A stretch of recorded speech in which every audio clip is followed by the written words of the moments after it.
Hey, all right, so I'm going to talk about the teacher survey, what I learned from the teacher survey, the student survey, and mix in throughout the cohort discussion that we've had about technology throughout the week. I'll probably try to do half and half. So let's start with the teacher survey. So the teacher survey, I think there's kind of three main things that I learned from it. The first point is there's kind of a mixture of answers to three questions. Teachers that I interviewed are using tech all the time, every day, and nearly every class. Now it's not the predominant thing they do, but it's very rare that they're not using some form of technology in their class, and they unanimously believe that technology is only going to grow and become more important from here on.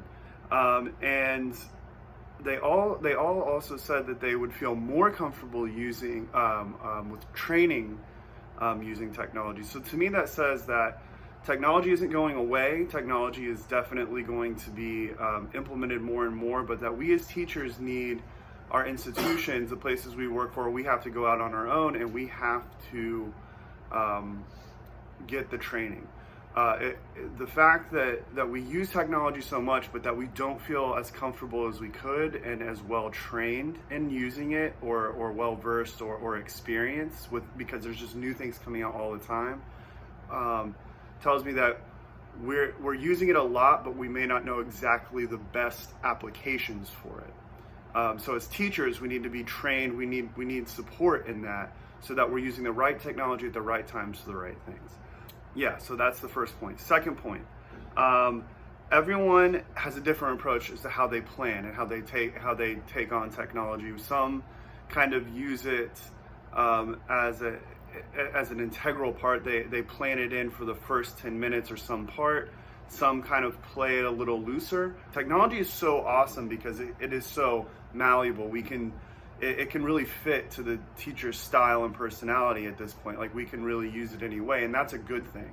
But I think that maybe we could, as teachers, could learn the times when we need to use it more and lean on it a little more heavily, maybe, or use it supplementally. And maybe that has to be decided school by school, but maybe we could come up with more of a strict kind of plan or idea as to how we want to use technology, as far as how we want to incorporate it and how thoughtful we are with it. I think thoughtfulness is the key there. And when it comes to planning, not just tossing it in here or there as a filler, but really thinking about how to incorporate it intelligently into our lessons and meaningfully for our students. And finally, students are more engaged when technology is involved. And I think I agree with that as well. But the caveat that one teacher pointed out was that it's because they know very little else. They don't know an analog world, really. They know a digital world. And I think that maybe one key point is that because we are teachers, we need to think about also realizing that the students do need to learn those analog things. Maybe it's not all typing. Sometimes we just learn to write things down on a piece of paper. Maybe it's not all video recording that we watch on a screen. Maybe we act things out, things like that. So those are kind of the general things that I gleaned from the teacher survey. Okay, so for the student survey, I also had kind of 3 or 4 main points. The first point, and I did this specifically toward high school seniors and teaching a college essay class, which we're going to basically be working on their college essays and just getting them ready for college, kind of a college prep kind of course. So they're high school seniors. One thing I learned, almost all of them said their favorite thing to do out of reading, listening, speaking, and writing is listening. And they hate reading. Shocker. But I really just thought, okay, let's focus in on active listening and listening literacy. I want to incorporate as many things as I can to get them. And I know from research I did after that, I realized how important it is. Good listening is for even reading comprehension. So the thing that they hate, reading, could be boosted by doing more active listening, and making sure assessing that they understand what they're listening to. So using anything from an audiobook to other online interactive things, like if they maybe assign them a Twitch video with subtitles. Twitch is a video game where the gamers play games and talk, but they have subtitles, and just try to pull out some vocabulary ideas.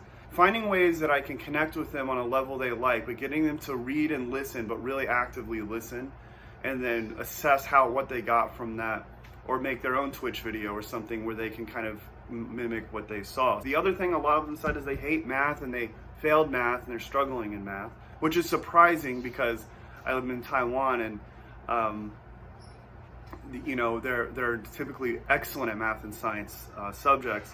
But so really just, I'm not a math teacher, but I know that Khan Academy, Math Nation, QThink, all of these are programs. So I'm just going to spend some time, because this is not just about, they're at the end of their senior year, but they're going to continue to need support going into college. So really just getting them to showing them, exposing them to all these different types of technology, softwares and apps and things that they can use, and spending a little time showing how it works, helping them to sign up if they're interested, and then I'm going to go and talk to their teachers and say, their math teachers, and say, listen, these students have said they're struggling.